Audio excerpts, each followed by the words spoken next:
It's been 3 years since I first saw the Yang vs. Tifa death battle. It's been 3 years since I saw Volume 3. I was there when shit went down. I saw RWBY's character show that hyped up Volume 4.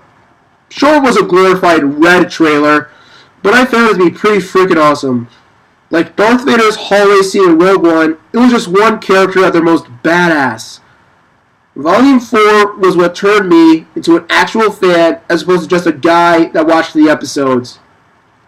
And I still consider myself a fan after Volume 5. However, this hiatus has caused me to look at the show more critically, all thanks to a YouTuber named Mediocrity4.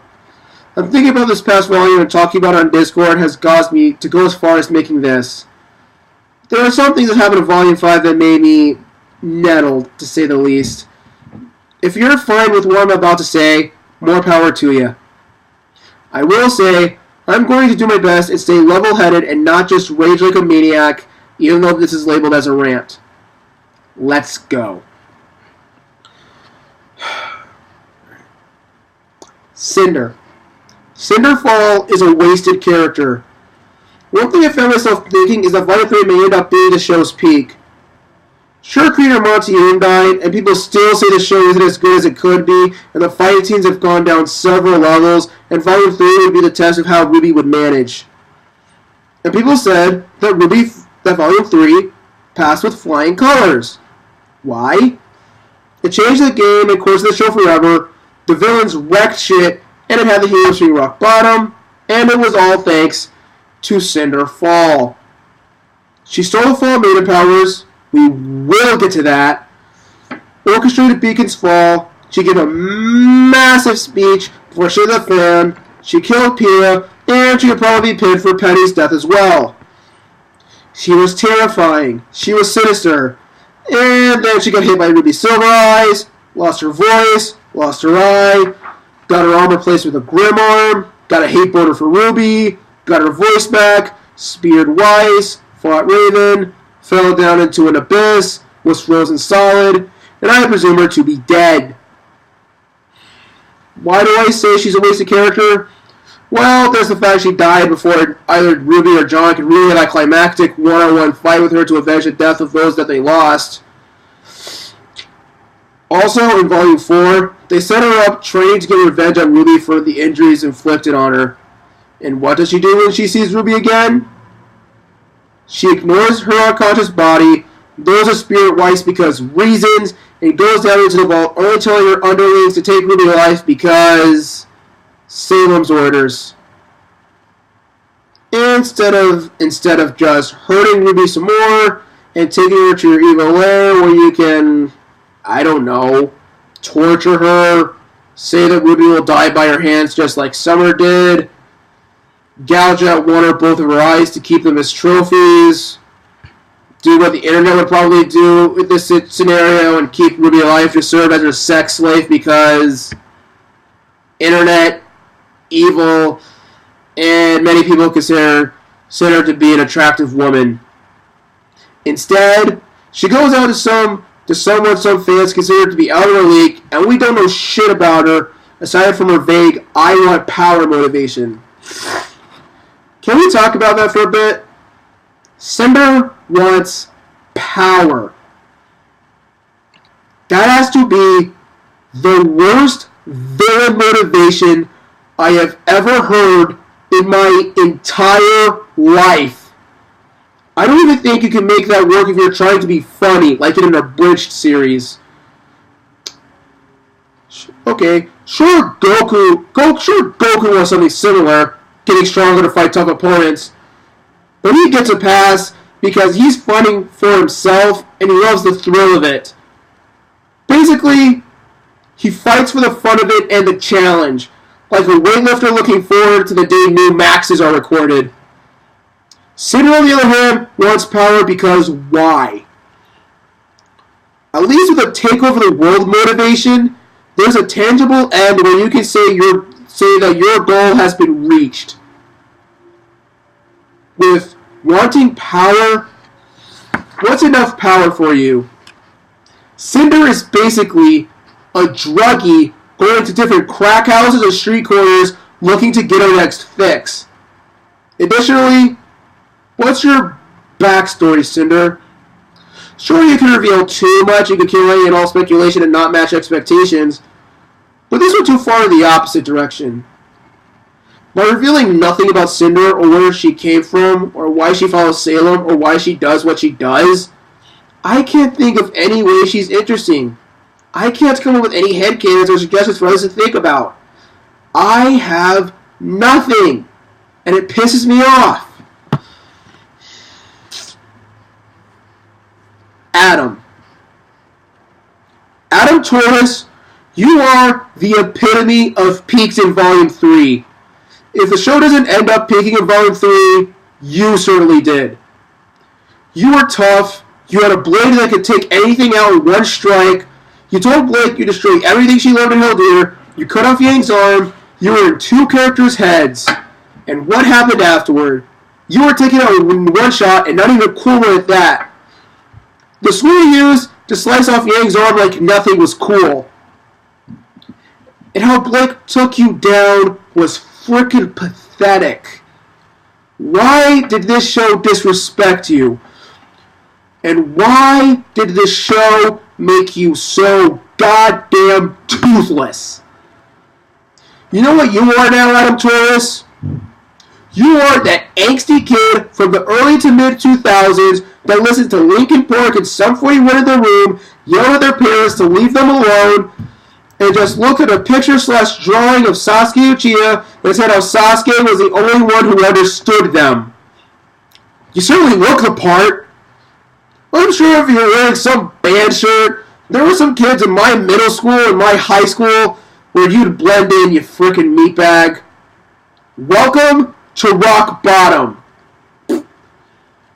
I don't know how you're getting back. I don't know how these writers could destroy a badass and ruin what could potentially be the final showdown that's been building up since perhaps the Black trailer. Let me repeat that. If Volume 5 is the last we saw of Adam, that would be the final battle that was built up since the Black trailer. If this isn't the last time we see you, these writers are kicking the can down the road until we see you face Blake and/or Yang for real. I'm not sure how you come back. I'm not sure if your backstory will make you anything resembling interesting. And if that theory I heard on Discord where anything interesting that was planned for you was given to Ilya, I'm going to lose some respect for Miles and Carrie. I can't think of a way an antagonist was given this bad a way to go out. From the Black trailer to running away like a little bitch. Fuck all of this. Fuck it all.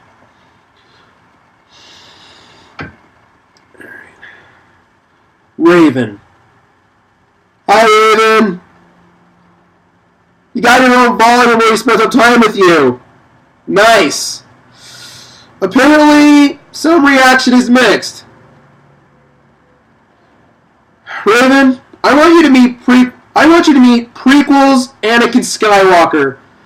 You guys can talk about how you guys were so hyped up and speculated and theorized over for years in fan fictions, Reddit posts, and YouTube videos. Although I will say that Anakin predated Reddit and YouTube and fanfiction websites, but where the extended universe basically Star Wars fanfiction? I'm getting off topic. Anyway, in terms of speaking of fanfictions, I found something that I consider your backstory and past. I consider something that I consider your backstory and past adventures that I consider my vision of canon in a fic called Scattered Petals, mainly because I read it in. It was featured and written out really, really well. what did we get in reality? I've heard people call you stupid. I've heard people call you stupid, not thinking things through. And part of it was that some felt was shit in the form of you being a spring maiden. My thoughts, first of all, fuck you for taking away the Ruby Center show that started getting built up all through Volume 4. As for the scenes where Yang confronted you, the scenes fans have been waiting for and written out for years before this volume, they kind of went the way I thought it would in the form of Yang chewing you out. I'm really not sure what people wanted in the form of Yang confronting Raven at last. I'll have to bring that up with people because that was the big moment for you. Again, I bring up the big thing. I bring up the big thing in that I want to present what I came up with and the reason why I included you in this rant.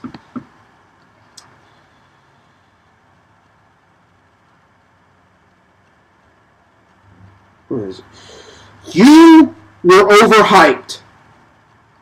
You were overhyped the moment you did something in a mask and people considered you to be a badass. I genuinely think that the idea of making you the Spring Maiden was a way to have you live up to / justify the hype that's been built up since you scared off Neo in Volume 2. It can't be helped. It happens to every mysterious character that does something awesome that fans love when you're not the main character. You weren't the first character to get this treatment. I feel comfortable in saying you won't be the last. And now we get to the maidens. Good God, the maidens. I need to quote directly from the RWBY Wiki / Wikia, however you say it, for this one. And I quote, "There are 4 maidens in existence at any time, each one corresponding to the 4 seasons, winter, spring, summer, and fall. Powers and abilities. While the full extent of their abilities is not known, Amber, the previous fall maiden, displayed several starting abilities including levitation, aerokinesis, telekinetically controlling leaves, and freeze them solid to create deadly projectiles, manipulating the weather, and bringing lightning down upon her enemies, as well as shoot deadly fireballs. When she uses her maiden powers, her eyes appear surrounded by a fiery glow. Cinder Fall appeared the same abilities when she became a full maiden, but continued to show her preference towards fire. The current Spring Maiden, Raven Blondewind, has been shown to be able to summon lightning bolts and create ice. The maidens are able to use any elemental power they so choose, not being limited to their season. The power of the maidens is independent of dust use and distinct from a semblance, drawing comparisons to magic. It is tied to each maiden's aura in some way, but they do not need aura to use their powers. The maidens are each tied to a relic, designated either through power or design to be the only ones who can open the chambers that a relic is hidden in. Spring can access knowledge, fall choice, summer destruction, and winter creation.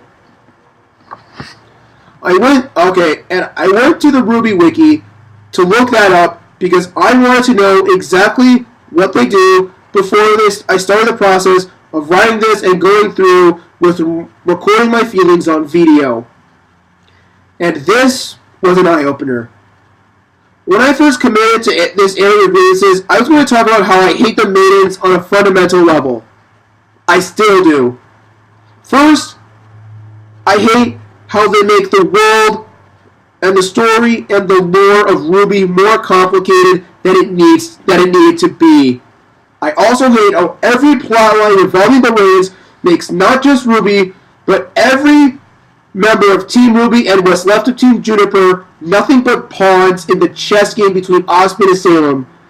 But then I read this line, I know bears repeating. or at least I feel bears repeating.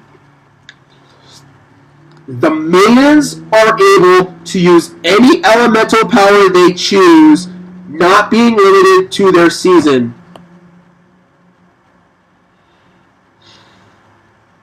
That, according to the note slash citation, that came from the RWBY after show, RWBY Rewind, that I don't watch nor care for in the slightest. Now, this may be overreaction, and it may be explained well in the show, but this may be overreaction on my part, but my first thought when I read that line was, oh my god, what the fuck is that? Miles, Carey, do you two know what you've done? You've managed to make a character that has the potential to be more OP than Superman, and you've made 4 of them. Some may hate how Raven being the Spring Maiden is a weak twist. Some may hate how Raven being the Spring Maiden destroys the lore of RWBY. Some may hate how Raven being the Spring Maiden makes Osmond and his inner circle look, given what's happened in the show. I'd say get pissed because, get pissed about how the maidens can dwarf even the main heroes, even at their absolutely realized full potential. Even if RWBY masters are Silver Eyes and that power is capable of wiping out an entire city, all I can see is Raven or any of the other 3 maidens curb stomping her ass and telling her, get good, you fucking scrub. If maidens pissed me off before, I don't want to punch on wall levels after reading that. Even if it goes on to be explained, this is the one time I'd say that someone should have told Miles and Carey no. Not just no, fuck no. Shit like this is why I hear things like Miles and Carey are surrounded by yes men and are so in love with the smell of their own shit that they're content to put out things that they think are cool that they don't stop to think things through. Sure, the rule of cool is a thing you can throw out your brain to take it in, but there has to be someone there to hold you back and tell you to breathe and think things through and maybe ask why you think what you have is cool. What I'm getting at is I genuinely wonder if there is a limit to the rule of cool and you can only get so far on rule of cool alone, and stuff like the maidens makes me think that RWBY as a show can't run on rule of cool alone as far as it thinks it can. Apologies for the tangent. Maybe they'll explain that whole maidens have unlimited power, not limited seasons thing. Whatever. I still hate the maidens for how they made the show change for the worse because it wants to be big. The only thing I can see happening with the maidens is Raven dying and passing on the Spring Maiden powers to Yang in a moment of, aww, Raven really does care about her daughter. But if it's part of some redemption for Raven, I'm not sure how it'll be received because I know for a fact that everyone watching will compare it to the redemption arc for Princess Zuko, and since Avatar The Last Airbender is the absolute greatest thing that was made in the history of animation, if not fiction, period, Raven's arc will be seen as inferior by a wide margin. Also, this wasn't part of my original outline, but can we just take a minute and say that RWBY can be predictable at times? I'm not complaining. This is something that comes with something going on for a long time and lots of fan fiction and speculation posts and videos being made. The problem comes with thinking that you're doing something groundbreaking and blowing people's minds. If I ever go on to create something that gains a huge fan base, I'm going to make a genuine attempt to just make a story that's not too outside my skills, and that I'll challenge myself if I want to, and it seems interesting, but not do something I know for a fact is out of my league. I'm getting off topic. Let's talk about Volume 3 again. I really feel that through killing Penny and Pyrrha, destroying Beacon, breaking Aang's spear along with slicing off her arm, giving the villains their biggest win, revealing the Silver Eyes, and revealing Salem was the main villain, RWBY has exhausted perhaps all of their chances to truly shock the audience. What has RWBY done since Volume 3, and what can RWBY truly do going forward that hasn't been predicted already and been speculated and fleshed out in fanfictions and posts on Reddit and Tumblr and YouTube videos? Some of the points are ready to be revealed to be the Spring Maiden. Okay. But aside from that, what else?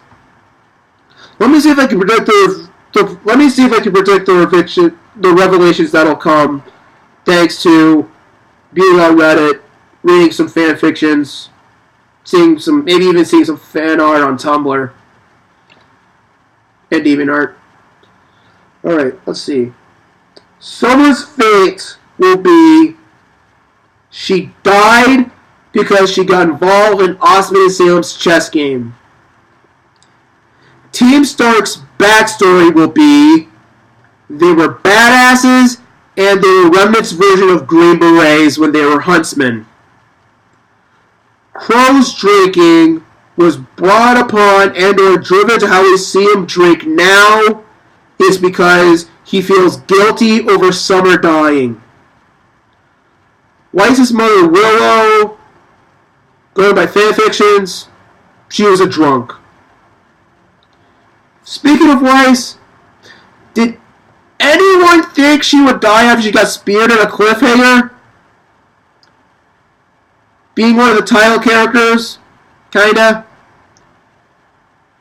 Do you think that she would die after we spent a whole volume setting up her personal arc in taking back the Shnee Dust Company from her dad and her brother and restoring it to its former glory? How many people think that John Semblance involved healing since he's the leader of the team of main supporting characters? Sorry for that thing that could have been seen lame attempt as a joke at / being clever. My point is, that turn of events where John heals Weiss came across as so predictable when I first saw it happen, or at the very least, I could predict Weiss not dying. Everything about that came from the show trying to shock its audience and failing to do so because this show can't shock me anymore. And it's one of the things plaguing RWBY now thanks to this death fake-out. It's becoming predictable, but likes to think that it isn't, and its revelations are grand and game-changing and not cliched and most likely already called by fans in whatever way they choose. Star Wars A New Hope may have been classic hero's journey stuff at its most basic, but George Lucas at least didn't try to make it out his little space opera, make it out that his little space opera was nothing more than a silly space opera and relative to the Flash Gordon serials of the 1930s. Additionally, given how iTunes releases and Netflix releases before them featured the season as one long movie, the predictability upon first watching stands out more. I'm sure everyone has also made their prediction on who's going to die next. I remember a lot of them picking Crow as the next one to kick the bucket. Alright. Silver Eyes.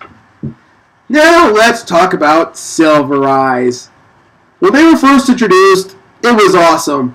That flash had to be what I imagine kids in the 90s felt when they saw Goku go Super Saiyan for the first time. Then you got Crow's speech about how they make the grim shit bricks, and I was sold. Now, that one intro, a flash that caused Emerald to knock RWBY unconscious, then nothing. I'm sure that Emerald knockout was nothing more than Miles and Carey addressing complaints that Silver Eye's power was OP and nerfing them greatly. And I'm surprised that no Smash memes came from that scene now that I write it out, as I did. Even with all that, I have some questions that need answering. 1. Why do Silver Eyes make the Grim ship bricks? 2. Is Ruby the last Silver Eyes? 3. What happened to the Silver Eyes? 4. Is the Silver Eyes a bloodline? Is the Silver Eyes a bloodline, a gene/trait, or is it a group of people like the Brahmin tribe? 5. Why are Ruby and Summer the only Silver Eyes we know of? 6. Did they die in genocide? Those questions are what came to me when you really think about Silver Eyes, and this show has answered none of them. Silver Eyes reminds me of Titan shifters from Attack on Titan, where even after they reach the basement, what we learned about them only serves to make them even more interesting and adds more intrigue. Though I'd say that's probably the only thing that Attack on Titan did right after they reached the basement. Even simple, shallow answers don't really give Ruby extra power, like her semblance being able to make her go faster than the speed of light is better than nothing at this point. This is the big thing to build up the story Ruby should be focusing on instead of the maidens. Maybe after you complete developing the Silver Eyes, you could have handled the maidens, but then you probably still end up with what I'd say about the maidens a little while ago. God, I hate the maidens. Grim. Now, let's talk about the Grim. They were supposed to be the mindless killers of every man, woman, and child. The Grim. These were supposed to be the mindless killers of every man, woman, and child in Remnant, right? People have already talked about how the Grim have no threats as they regularly get killed by huntsmen in training like they're nothing. So I'll go with my angle that I'll continue to bring up. Going back to Attack on Titan, the Titans are the Grim, but done so much better. Sure, they may look like stoned, naked zombies, but they do their job. Go back and see when we saw the Beast Titan for the first time in Season 2. That was intense. That's what the Grim are supposed to be, according to RWBY. When people see the Titans, they shit bricks. When people see the Titan, shit goes south real fast. We see the Survey Corps lose people like nobody's business. And when there's a strategy to take down some major Titan, you can see things go wrong pretty regularly, and there's no guarantee that our heroes are making it out unscathed. In RWBY, every plan goes smoothly, and the heroes make it out okay. And the big Grim that are supposed to be the boss fights, the feeling like they are meant to be scary to build up before they're taking out like any other Grim and are immortalized in shirts that you can buy at the Rooster Teeth store. Okay. There's a thing I'm reading called Scars, and among the bigger, more mature things it plays off because the show doesn't, it actually shows the Grim being some real nasty beasts. Whether it's delivering blows that are fatal with a reservoir aura, but still leaving horrible wounds and scars, but also having the Grim explode into blood and guts instead of just disintegrating into smoke. Also, I want to bring this up. RWBY is a show made for the internet. And I think I just realized something as I was writing this. I wonder if YouTube and their brand made them not be able to go as deep as this show could. They're family friendly. They can depict some dark things, but not too dark, I imagine. Since they don't have, but okay, they made sure they're family friendly, but they can depict some dark things, but not too dark, I imagine, since they don't have to answer the FCC or anyone else that I'm aware of. Why don't they take advantage of being on the internet and embrace the darkness? You can still have RWBY Chibi for the lightheartedness. Are you afraid you'll be seen as too edgy and you'll no longer be able to sell your stuff at Hot Topic or something? Also, off topic, I'm willing to bet that Adam shops at Remnant's version of Hot Topic. So, that was my rant. I hope I didn't get too angry that this would be caused to be unwatchable. The weight's killing me, which is what made me make this thing. I'm still a fan, and I hope that RWBY improves in Volume 6. Though I am nervous that things won't improve. I'm optimistic that things won't get worse than they were after Volume 5's finale. I'm in this show for the long haul, and while I don't see anything that could happen that could cause me to drop the show, I do feel like there's something telling me that this show couldn't be great as it could be, and that has nothing to do with the fact that Monty died. Have a wonderful day.